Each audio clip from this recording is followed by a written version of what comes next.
Telangana assembly के सरमाई इजलास के दौरान साबिक़ वज़ीर व BRS के रुकन असम्बली टी हरीश राव ने हुकूमत से मुतालबा किया कि सरकारी और रिटायर्ड मुलाजिमीन के तमाम बकाया जात फौरी तौर पर अदा किए जाएँ। उन्होंने कहा कि पुलिस एहलकारों की सरेंडर छुट्टियाँ DA और TA बकाया है, जबकि हेल्थ सिक्योरिटी स्कीम भी ख़त्म कर दी गई है।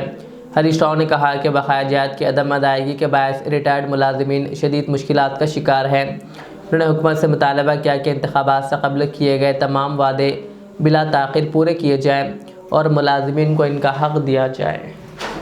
నేను ఈ ఉద్యోగులకు సంబంధించినటువంటి అంశం మాట్లాడాలనుకుంటా ఉన్నాను.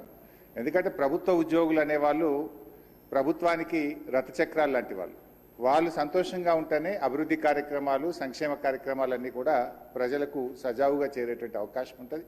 ఈ రోజు వాళ్ళందరూ కూడా తీవ్రమైనటువంటి మనోవేదనతో ఆవేదనలో ఉన్నటువంటి పరిస్థితి ఉంది. ముఖ్యంగా దేశంలో ఎక్కడ లేని విధంగా ఈ రోజు రాష్ట్ర ప్రభుత్వ ఉద్యోగులకు 6 DAలు పెండింగ్లో ఉన్నటువంటి పరిస్థితి. అదేవిధంగా PRC అధ్యక్ష, ఈ ప్రభుత్వం వచ్చి 2 సంవత్సరాలైనా ఇంతవరకు PRC ఇయ్యలేదు. ఉద్యోగులందరూ కూడా కోరుతా ఉన్నారు వెంటనే PRC విడుదల చేయాలని.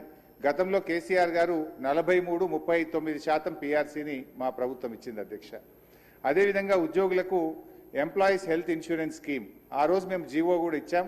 దాన్ని మీరు అమల్లోకి తెస్తామని చెప్పి మేనిఫెస్టోలో పెట్టి కూడా EHS స్కీమ్ను అమల్లోకి తేలేదు. దాన్ని కూడా వెంటనే అమల్లోకి తేవాలి. ఉద్యోగుల GPF తదితర బకాయిలన్నీ కూడా విడుదల చేయాలని మీ ద్వారా ప్రభుత్వాన్ని కోరుతున్నాం అధ్యక్ష.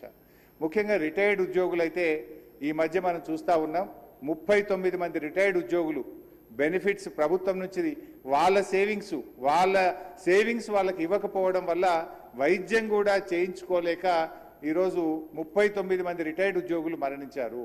BRS హయాంలో కూడా దాదాపు 15,000 మంది రిటైర్డ్ ఉద్యోగులు రిటైర్ అయితే వాళ్ళందరికీ మేము టైం మీద డబ్బులు ఇచ్చాం. కానీ కాంగ్రెస్ హయాంలో, ఎందుకంటే ఈరోజు నేను అసెంబ్లీకి వస్తూ ఉంటే పొద్దున్నే నా సిద్దిపేటలో ఒక డాక్టర్ జగత్ Kumar Reddy retired JD veterinary పొద్దున్నే నా దగ్గరికి వచ్చి అన్నా కొద్దిగా అసెంబ్లీలో మాట్లాడు, నేను అక్టోబర్ 2024లో రిటైర్ అయినా ఇంతవరకు ₹1 రాలేదు. హైకోర్టుకు పోయి ఆర్డర్ తెచ్చుకున్నా అయినా రాలేదు. హైకోర్టులో కంటెంప్ట్ వేస్తే కూడా వాయిదాలు అడుగుతూ ప్రభుత్వం మమ్మల్ని ఇబ్బందులు పెడతా ఉంది.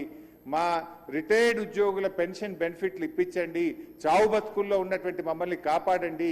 30-35 ఏళ్ళు ప్రభుత్వానికి సేవ చేసినటువంటి రిటైర్డ్ ఉద్యోగులను ఈ రకంగా వేధించడం ప్రభుత్వానికి తగదు, దయచేసి ప్రభుత్వం దృష్టికి తీసుకుపోండి అని చెప్పి పొద్దున్నే నా ఇంటికి 7 గంటలకే వచ్చి కూర్చున్నాడు సార్. నేను బయటకు వచ్చేసరికి ఏంది ఇంత పొద్దున్న వచ్చినామంటే ఇట్లా ఉందన్న ఆరోగ్యం బాగాలేదని చెప్పమంటే బట్టి గారికి చెప్తా తప్పకుండా ఈరోజు నేను మాటించి వచ్చి ఈరోజు చెప్తా ఉన్నాను అధ్యక్ష. అదేవిధంగా అధ్యక్ష, CPS ఉద్యోగులను OPSగా మారుస్తామని ఆ రోజు కాంగ్రెస్ పార్టీ ఎన్నికల్లో హామీ ఇచ్చింది. మరి ఎప్పటిలోగా ఓల్డ్ పెన్షన్ స్కీమ్ అమలు చేస్తారు? మరి ఈలోపు గత 2 సంవత్సరాల నుంచి CPS కింద రాష్ట్ర ప్రభుత్వం కట్టాల్సిన కాంట్రిబ్యూషన్ డబ్బులను కూడా మీరు కట్టకుండా